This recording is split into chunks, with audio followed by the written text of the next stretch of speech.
Bonjour et bienvenue sur ma capsule sur l'alimentation des enfants de 0 à 12 mois.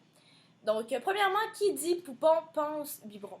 Donc, les enfants de bas âge ont besoin d'une certaine quantité de lait par jour. Donc, les enfants de 3 à 7 mois vont avoir besoin de 4 à 5 boires de 180 à 240 ml par jour. Les enfants de 8 à 12 mois vont avoir besoin de 3 à 4 boires de 180 à 240 ml par jour. Et les enfants de 1 à 2 ans vont avoir besoin de 725 ml de lait par jour. Donc, c'est sûr que le lait maternel, c'est le meilleur lait que les enfants peuvent avoir parce qu'il contient vraiment tout ce qu'ils ont besoin. Par contre, en milieu de garde, en CPE, garderie, c'est rare que la maman va se prendre une chaise et s'asseoir à côté de la garderie en attendant un appel qui dit « Oui, bonjour, votre poupon a faim, donc venez l'allaiter, s'il vous plaît. » Non, ça arrive pas. Donc, dans les milieux de garde, ce qui est vraiment la meilleure option pour les éducatrices et les enfants, c'est le biberon. Le lait maternisé qu'on vend sur le marché présentement se rapproche vraiment de la composition du lait maternel, donc c'est une bonne option aussi pour les enfants. La seule chose, c'est de ne pas donner de lait de vache aux enfants de moins de 9 mois, parce que leur système digestif n'est pas complètement formé et il serait très dur à digérer le lait. Et il ne contient pas tout ce que les enfants ont besoin. Donc, c'est vraiment d'aller avec le lait maternisé. Ensuite, il y a une certaine préparation à faire pour préparer le biberon. Donc, il y a quelques étapes à suivre. Donc, premièrement, c'est important d'attendre que l'enfant nous montre des signes de faim avant de préparer le biberon. C'est sûr qu'on peut le préparer d'avance et le réchauffer par la suite, mais c'est toujours mieux d'attendre que l'enfant nous montre qu'il a faim. On prend 2 petites minutes pour aller préparer le biberon.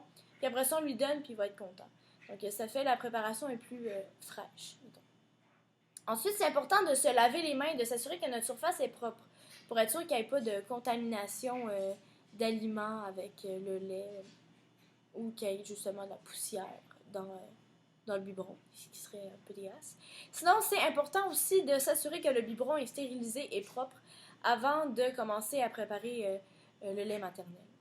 Donc, premièrement, il faut chauffer l'eau dans le biberon, que ce soit dans un bain-marie, un chauffe-biberon ou un micro-ondes. Par exemple, dans le micro-ondes, c'est important après ça de bien brasser la substance, l'eau avec le lait maternel pour être sûr que la chaleur soit uniforme partout. Parce que le micro-ondes, souvent, va chauffer plus une partie et une partie va être plus froide. Donc, ça ne chauffe pas uniformément dans le fond. Donc, c'est vraiment important de bien brasser le biberon pour que la chaleur soit uniforme partout. Par la suite, on va ajouter le mélange de lait. On va bien le brasser encore une fois. 1, pour que la chaleur soit uniforme. Et 2, pour pas qu'il y ait de grumeaux de lait en poudre dans le biberon, ce qui serait un petit peu moins bon, d'après moi. En tant que bébé, ça doit pas être super, des grumeaux de poudre. Et par la suite, on installe la tétine et on teste, c'est super important, je ne dirai jamais assez, super important, de tester le lait. Donc, on peut s'en mettre un petit peu sur le poignet ici parce que c'est une place plus sensible. Donc, tester la chaleur du lait pour pas donner comme ça le biberon à l'enfant, que ce soit trop chaud et qu'il y ait des brûlures dans la bouche. Ce serait pas génial.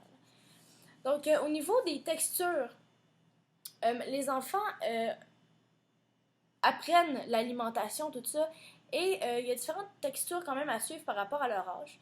Donc, les enfants en bas de 6 mois vont manger des textures molles et lisses. Donc, c'est important que ce soit vraiment une purée passée au blender ou des petites purées achetées à l'épicerie. Donc, vers 7 mois, les enfants vont être capables de commencer à manger des purées plus grossières, quand même molles, mais souvent ça va être écrasé, comme par exemple des bananes écrasées à la fourchette. Vers 9 mois, l'enfant va manger des textures hachées, râpées ou en petits morceaux, mais c'est important que ce soit cuit pour que si l'enfant croque, ça se déface facilement, que ce ne soit pas vraiment difficile à croquer. Et vers 12 mois, l'enfant peut manger des textures molles, hachées, tout ça, ou aussi en petits morceaux cuits ou crus.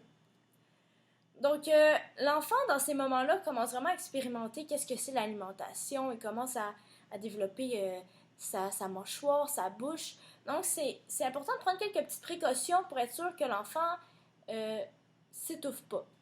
Donc, premièrement, avec les enfants de moins de 1 an, c'est important de râper les pommes.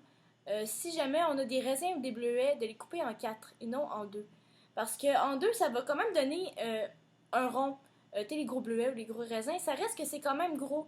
Donc, en les coupant en 4, ça passe mieux dans l'œsophage. Dans le fond, il y a moins de risques que ça reste pris. Aussi, avec les saucisses, on a tendance à couper des petites rondelles comme ça, puis ça fait des petits ronds. Mais ces ronds-là peuvent facilement bloquer l'œsophage de l'enfant. Donc, c'est important de couper la saucisse dans la longueur, puis par la suite de faire des petits morceaux. Comme ça fait des demi-lunes et ça passe mieux dans l'œsophage de l'enfant si jamais c'est avalé tout rond. Il est important aussi de retirer la pleure et les noyaux des aliments que vous donnez aux enfants parce que un noyau dans la bouche, c'est pas la meilleure chose à faire. Donc, vers 1 an, on peut donner des légumes crus aux enfants à condition qu'ils soient mous. Donc, par exemple, les concombres. En ce qui a trait aux carottes, légumes très durs, c'est important soit de le râper, de faire des petites lanières ou de couper des très petits morceaux pour que ce soit plus facile pour l'enfant de le manger. Donc, il y a certains signes qui nous montrent que l'enfant est prêt à passer de l'alimentation molle à l'alimentation solide. Donc, souvent, ces signes-là vont apparaître vers l'âge de 6 mois. L'enfant va plus porter ses jouets à la bouche. Il va faire non de la tête en signe de refus s'il n'a pas envie de manger. Il va fermer sa bouche sur la cuillère quand on lui donne à manger. Sinon, il va ouvrir sa bouche quand on lui donne à manger en signe d'intérêt, qu'il a envie de manger, que c'est quelque chose qui l'intéresse. Et après un allaitement, il va souvent avoir de l'air pas satisfait. Ça va paraître qu'il a envie de quelque chose de plus ou qu'il a encore faim. Donc, c'est quelque chose qui le comble plus assez.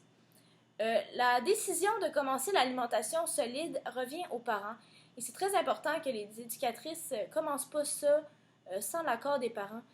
Parce que c'est une transition quand même importante, puis c'est important. C'est aux parents de décider c'est quand que l'enfant semble prêt ou non à commencer l'alimentation solide. Donc des fois, en tant que parent, on se demande, bon, par quoi je commence pour donner de l'alimentation solide à mon enfant?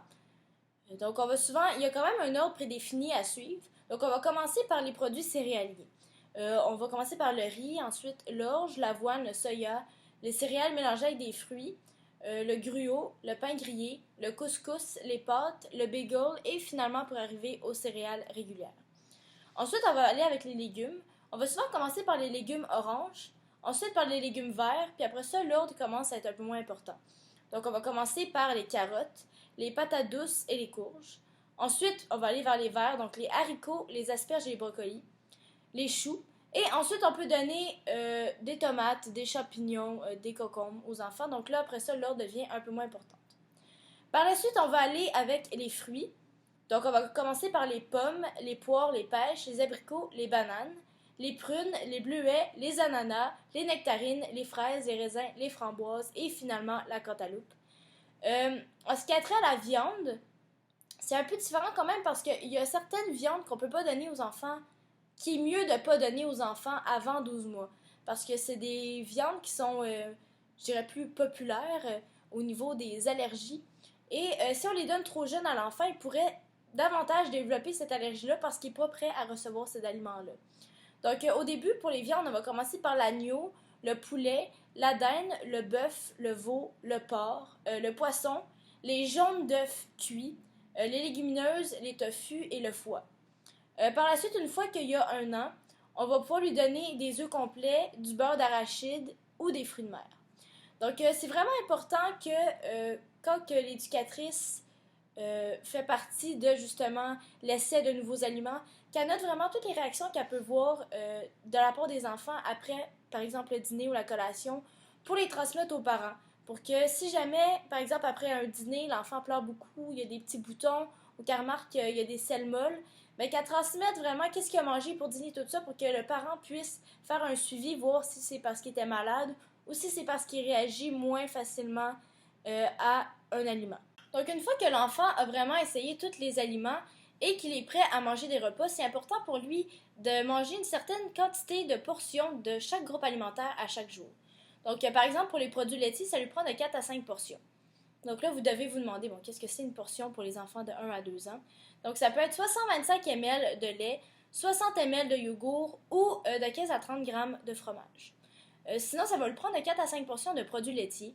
Donc, une portion, ça peut être une demi-tranche ou une tranche de pain, un quart à un demi pita, bagel ou petit pain, ou de 50 à 125 ml de céréales. Au niveau des portions, pour les fruits et légumes, ça va le prendre encore une fois de 4 à 5 portions. Et ça va être soit un demi-fruit ou de 50 à 125 ml de jus de légumes ou de jus de fruits. Pour finir avec les viandes et substituts, ça va lui prendre de 2 à 3 portions. Et ça peut être de 30 à 45 grammes de viande, de volaille, de poisson ou de foie. Ça peut être un œuf. Ça peut être 50 ml de légumineuses cuites ou de tofu.